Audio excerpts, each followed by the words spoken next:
We often talk about B trees as, the foundational backbone of pretty much every modern relational database system. Oh, absolutely. It's the default It's choice. this simple, elegant, self-balancing structure that promises these fast logarithmic lookups, which is perfect for indexing massive datasets. Mm. But saying B tree is one thing. Hmm. Actually building the engineering engine that manages billions of keys Hmm. spread across physical disks that can survive crashes and handle high concurrency, that is a completely different world of complexity. It absolutely is.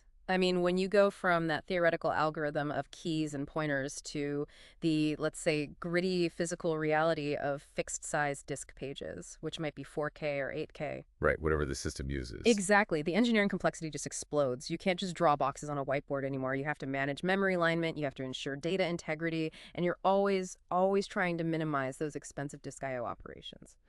And that's really our mission today on the deep dive. Yeah. We are moving into the engine room. We are pulling the blueprint on the internal structures and algorithms that turn that clean academic concept into a durable, high-performance indexing system. Mm-hmm. This deep dive is all about the specific engineering trade-offs, the choice between speed and stability that, at the end of the day, distinguishes a fast database from a slow, error-prone one. Yeah, and the journey today really does bridge that gap between theory and execution. We've structured this around three key areas that are essential for understanding database internals. Okay. First, the organization of the B-tree page itself, the blueprint, the headers, the pointers. Second, we'll get into the core processes like searching and how splits propagate. Right. And finally, the crucial optimization and maintenance routines that, well, keep the whole thing from fragmenting itself to death over time. And understanding these internals, how pointers are stored, how overflow is handled, how rebalancing actually works, is so critical for anyone designing or optimizing modern data systems, especially in distributed environments. Yeah. This is the difference between knowing what a B tree is and understanding how a database engine actually survives, system crashes, and handles massive scale. That's it, exactly. Okay, so let's unpack this. Let's start with the fundamental building block of the whole index, Mm. the B tree page itself. This page is just a fixed block of bytes read directly off the disk. Yeah. When a database reads one of these 4K or 8K blocks, Yeah. what is the very first piece of information it needs? And how is that page structured to be as efficient as possible? The very first thing the database reads is the page header. You can think of it as the page's mandatory metadata ID card. It sits right at the start of the block. Okay. And it's absolutely essential for navigation, maintenance, and optimization because it holds all the non-key related information the database needs to just understand what it's looking at. So if the keys and the data are the payload, the header is kind of the manifest that describes it all. Exactly. So what critical information is actually stashed in that header? Well, it's highly implementation specific, but there are common elements. You'll always find flags that describe the page contents and layout, and crucially, structural details like the total number of cells currently present in the page. The item count. Right, the item count. And more technically, the header will contain what are called the lower and upper offsets. These offsets define the empty space on the page. How does that work? So data often grows from one end, let's say the bottom, and the offsets, the pointers to that data, they grow from the other end, from the top. These two offsets help the database manage where new cell offsets and new cell data are appended. They essentially squeeze the free space in the middle. That offset management ensures the database knows exactly how much contiguous space it has available. And I imagine we see differences across implementations here. Oh, for sure.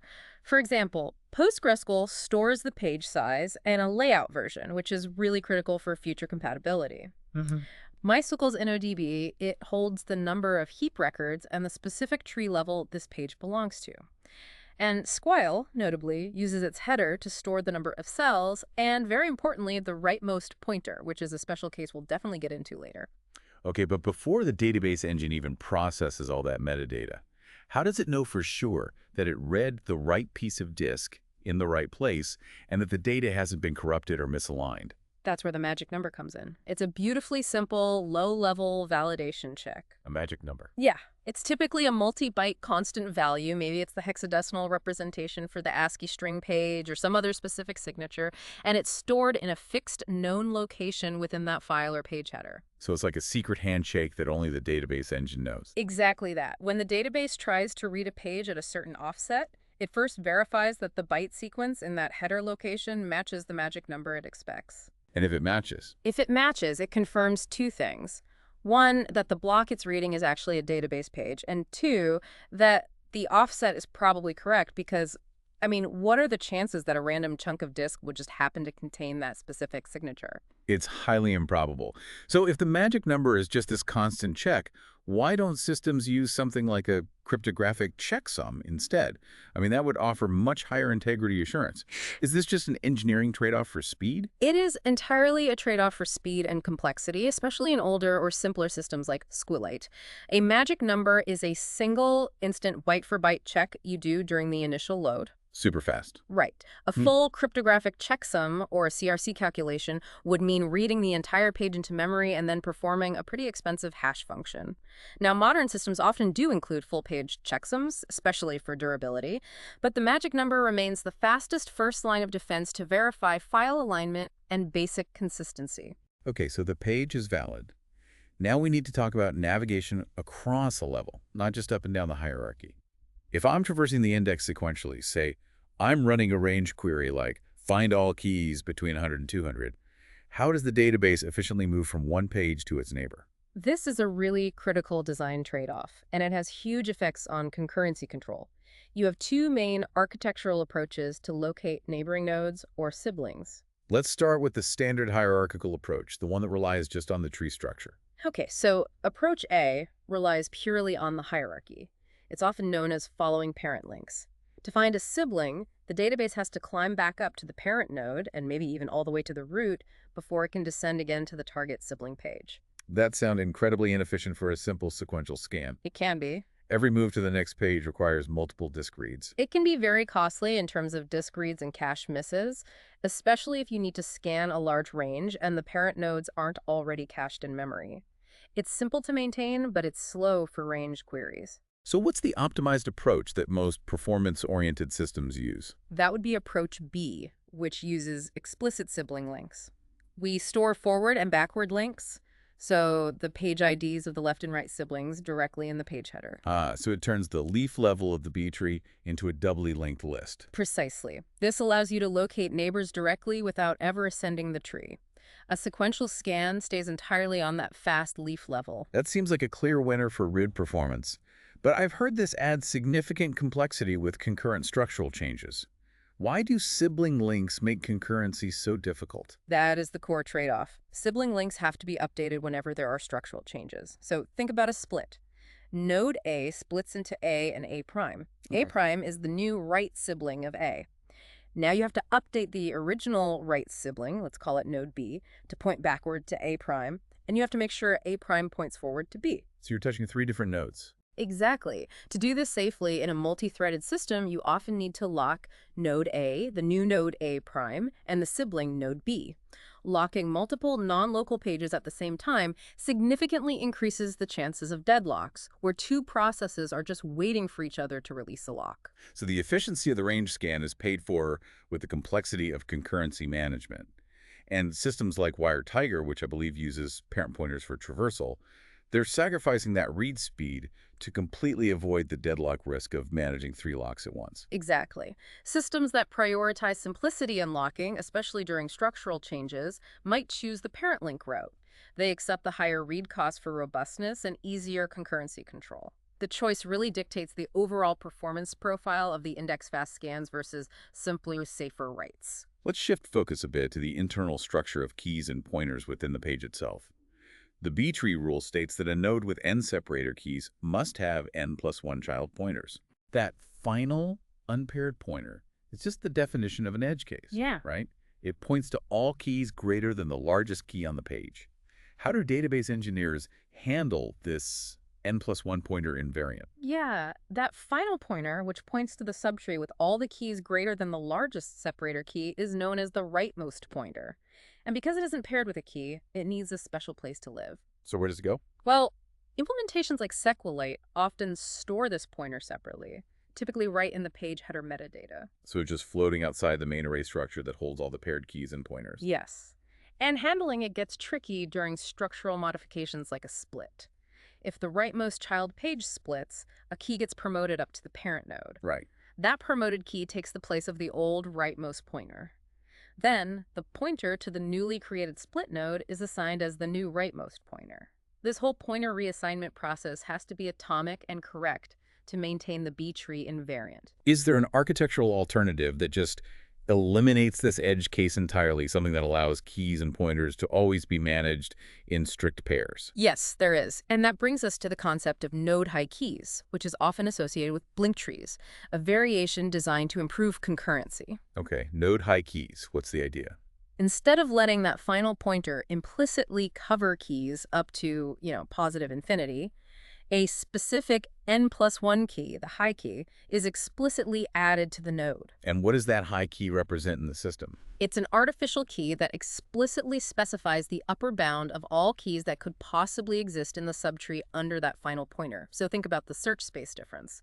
In the standard approach, the last pointer covers keys up to a virtual infinity. Right. In the high key approach, the search space is strictly bounded by that explicit high key. So by adding this artificial upper bound key, you get to eliminate the need for an unpaired standalone pointer. Precisely.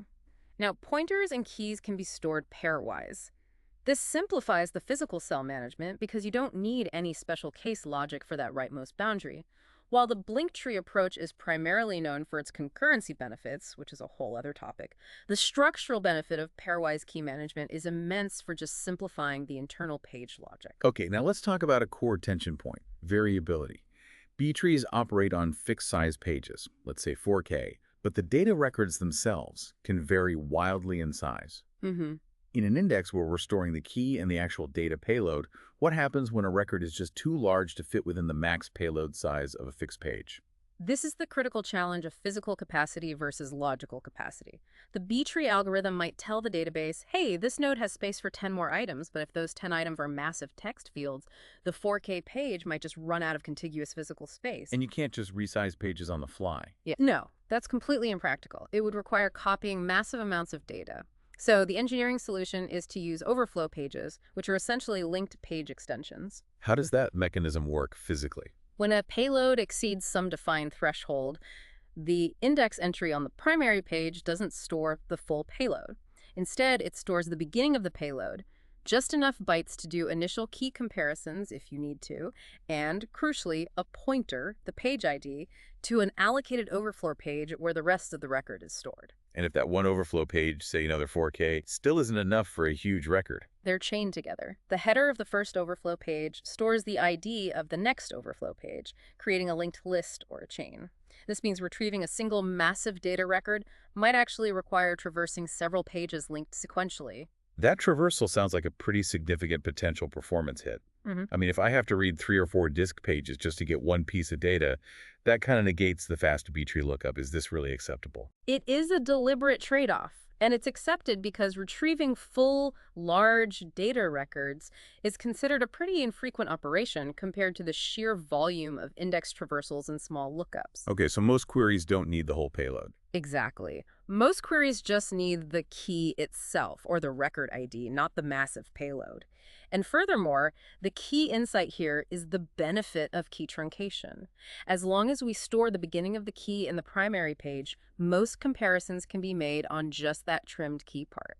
So you might not even need to go to the overflow page. Right. If the comparison is satisfied, you don't have to follow the overflow chain at all.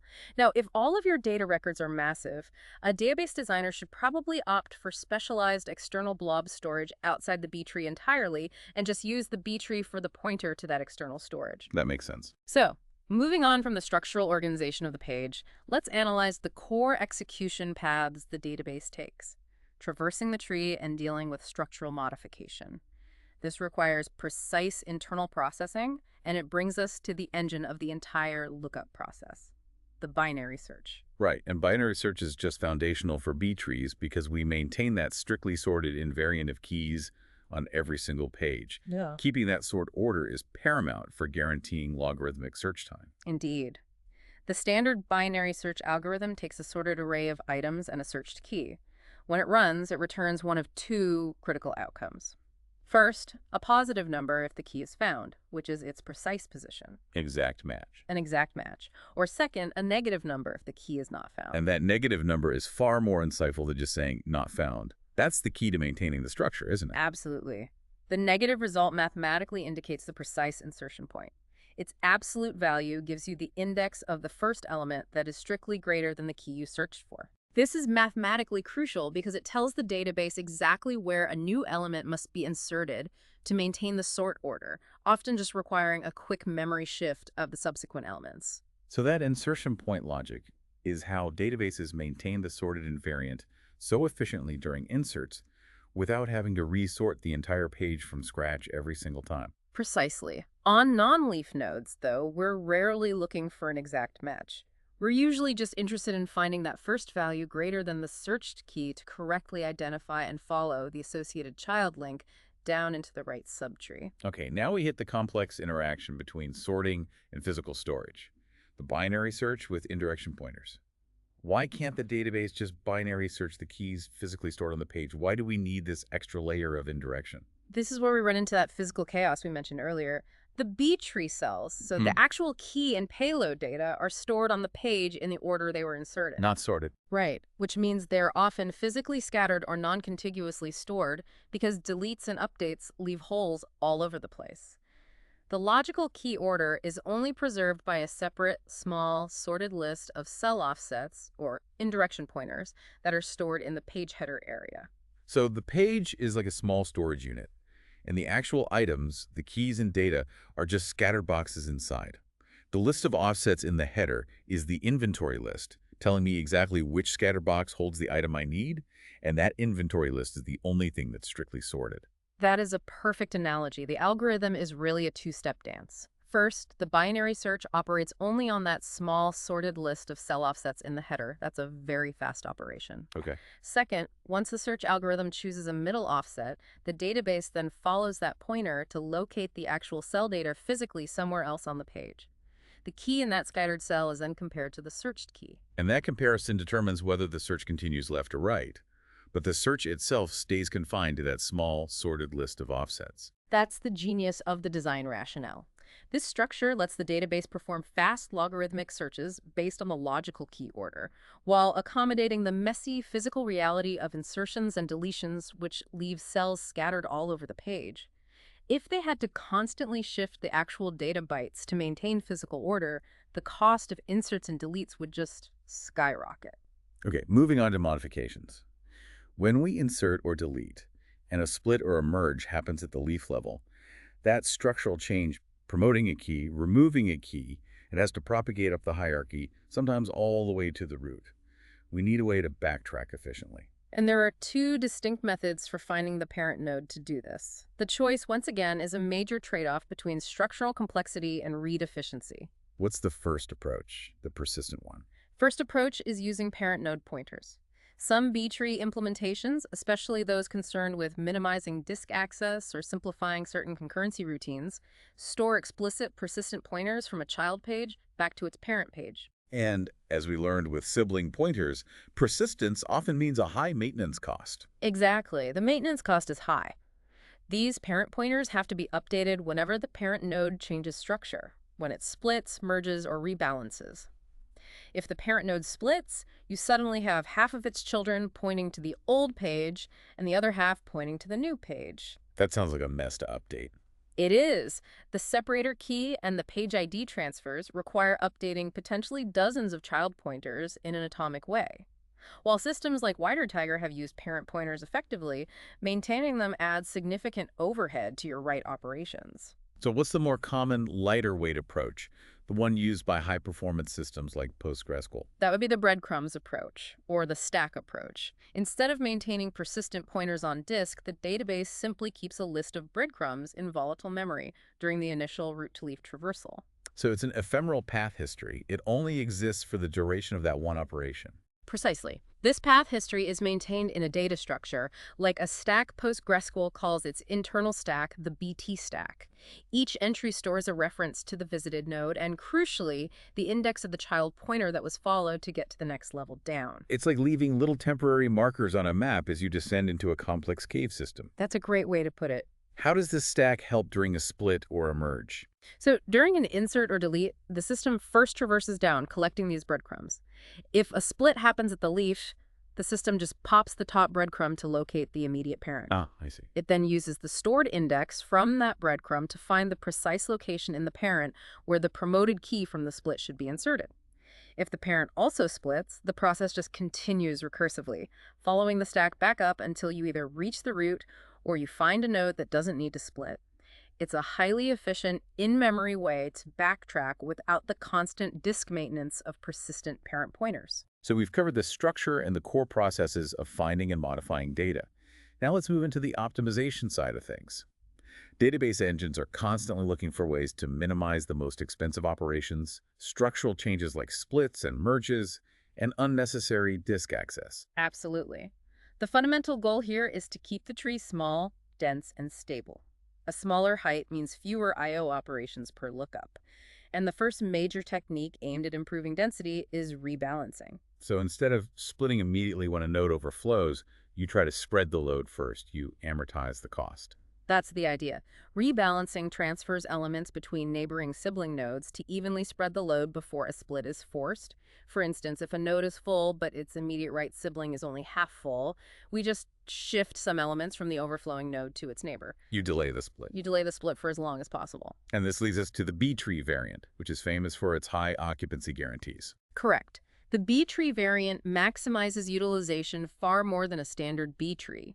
A standard B-tree guarantees nodes are at least 50% full after a split. The B-tree requires nodes to be at least 2/3, so 66% full. How does it achieve that? It achieves this by changing the splitting logic. Instead of splitting one full node into two half-empty ones, the algorithm distributes the overflowing data between two neighboring nodes until they are both full. And then? Then, those two full nodes are split into three nodes, each of which is now 2/3 full. That's genius. You're trading a slightly more complex split operation for a massive boost in structural density. Precisely. Higher average occupancy means the tree height is smaller. If your pages are denser, you can store more keys per level, which means fewer page traversals are required during a search, leading directly to better logarithmic search performance. Of course, the caveat is you still have to update all the keys and pointers in the parent node when you rebalance. Right, you have to preserve the min-max invariance of the subtrees involved. Okay, that optimization addresses random insertions. But what about one of the most common high-volume use cases in modern OLTP databases? Yeah. The sequential insert, often driven by auto-incremented primary keys. That scenario opens the door for a major optimization called write-only appends. When keys are monotonically increasing, virtually all insertions are happening at the far right of the index. Right, so most of the structural changes are only happening on the rightmost leaf of each level. That's it. So if the database knows exactly where the next key will land, can it just bypass the entire top-down search? Yes. PostgreSQL calls this the fast path. If the newly inserted key is strictly greater than the largest key in the current rightmost leaf page, and critically that page has free space, the database can entirely skip the expensive route to leaf traversal. Wow. It just inserts the entry directly into the cached rightmost leaf. If that cached page is updated and written out, you've saved a massive amount of I/O and CPU time. That's a huge performance win, but it's based on the assumption that the page isn't full. What happens when that rightmost page does fill up? Then we see implementations diverge a bit. For instance, SQLite uses a related concept called quick balance. When the rightmost node is full, instead of doing a traditional split, which would create two nodes that are only 50% full SQLite, just allocates a new rightmost node and adds its pointer to the parent immediately. So the quick balance approach accepts that the new page starts nearly empty. Why is that considered more efficient than a split? It's a deliberate trade-off based on the assumption of high-volume appends. While the new page is initially underutilized, the expectation is that with purely increasing keys, that page is going to fill up very rapidly. This avoids the structural complexity and I/O cost of shifting keys during a full split or rebalance, making it the most efficient strategy for pure high-volume appends, even if it temporarily sacrifices a little density. Right, only appends address high-volume inserts into an existing index. But what if we need to build an entire tree from scratch? Maybe creating a new index on a massive table, or doing a defragmentation where the data is already sorted. Randomly inserting that whole data set would be terribly expensive. That's where bulk loading comes in. If the data is already presorted, which is the prerequisite for maximum efficiency, we can leverage that sorted input to avoid all the expensive random insertions, splits, and merges that would normally happen when building a large tree. Why are random splits so expensive compared to bulk loading? Well, random insertion involves random disk seeks to fetch the right pages, and every time a split occurs, you have amplified I/O because you read the original page, write the promoted key to the parent, and then write two new child pages. So you get scattered writes all over the disk. Exactly.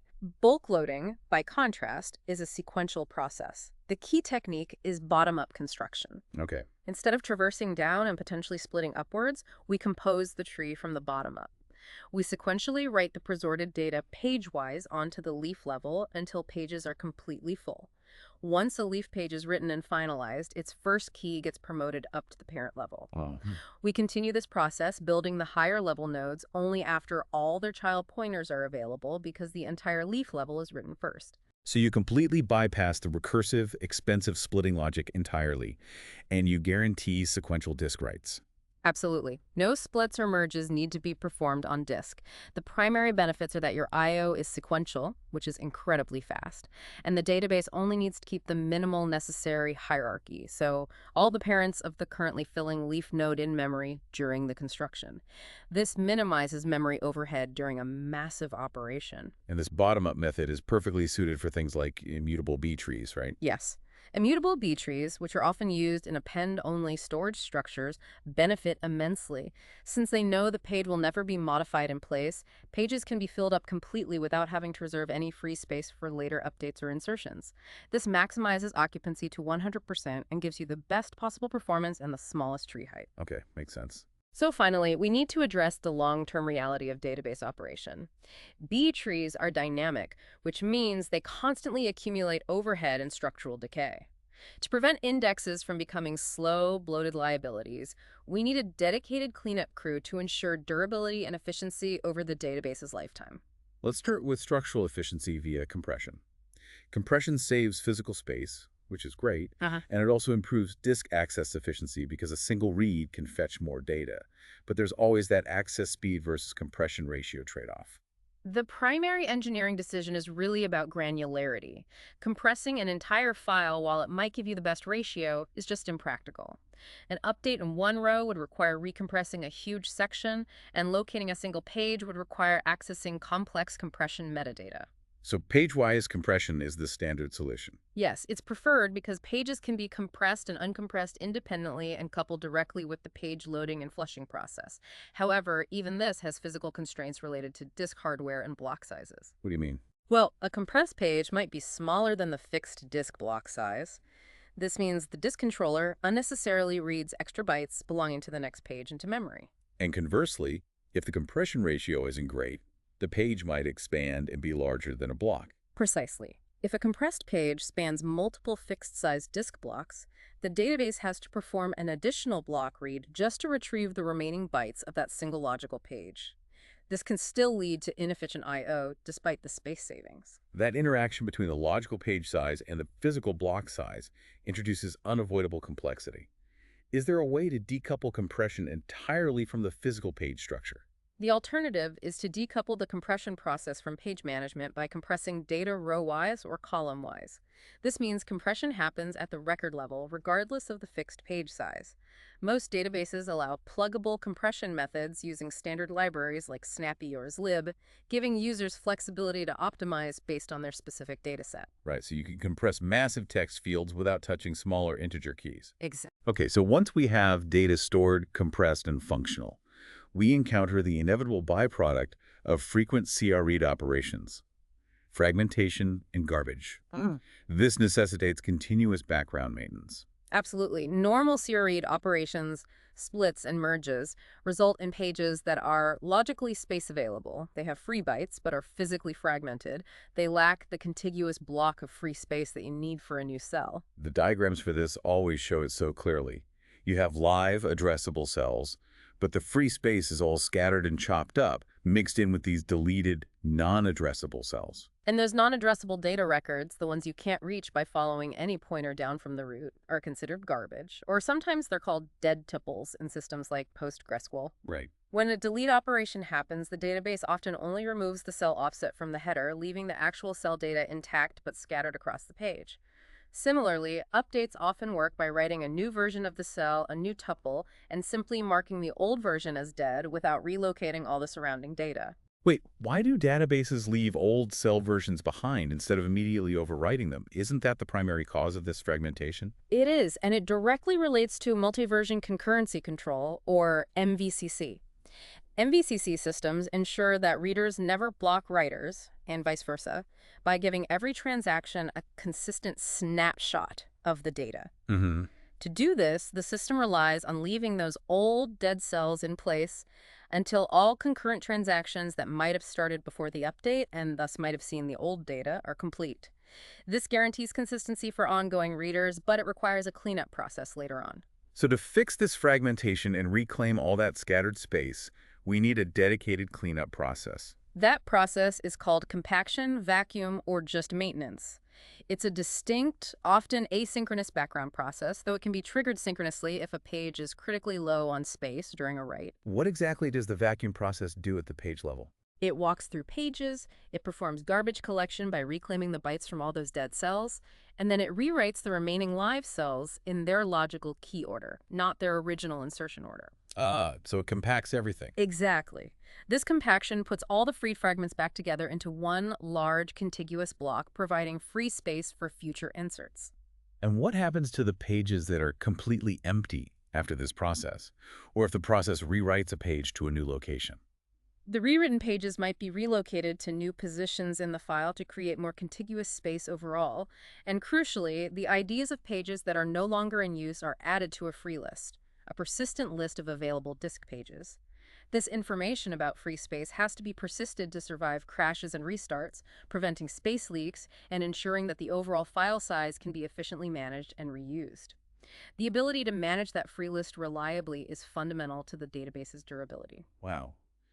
We started with the theoretical B tree, and we ended up deep inside the database engine, managing offsets, high keys, breadcrumbs, and this constant battle against structural decay. It's clear that implementing a B tree is far more than just sorting keys. It is a sophisticated, non-stop exercise in page management. The true genius lies in solving that constant tension between fixed-size pages and variable-size data via overflow pages, while constantly minimizing expensive structural changes using optimizations like bulk loading and careful load balancing with B trees. Yeah, we saw how the page header sets the stage with metadata and magic numbers for instant validation. We learned that traversal requires this delicate dance between sorted indirection pointers and physically scattered cells, a necessary complexity to avoid constant, expensive data shifting. And perhaps most importantly, we learned that maintaining performance requires constant invisible work, the vacuuming and compaction that fights the decay caused by normal CRE operations and the MVCC protocol. The key takeaway for anyone studying database internals is that durability and scalability are engineered into the structure, not just the algorithm. The ability to correctly locate sibling nodes, to propagate splits using ephemeral breadcrumbs, and to use predictive techniques like write-only appends, that's what transforms the B-tree concept into the high-throughput reality we rely on every second. That brings us to our final thought for you to chew on. The maintenance process, vacuum and compaction, is essential, yet it is often invisible to the user. So consider the enormous engineering challenge involved. How does a modern high-throughput database manage to run these intensive cleanup processes that rewrite and relocate pages in the background, potentially involving billions of keys without causing deadlocks or significantly slowing down concurrent, live user transactions? That synchronization effort, running a massive maintenance process alongside a constant stream of live reads and writes, is arguably the next most complex layer of database design.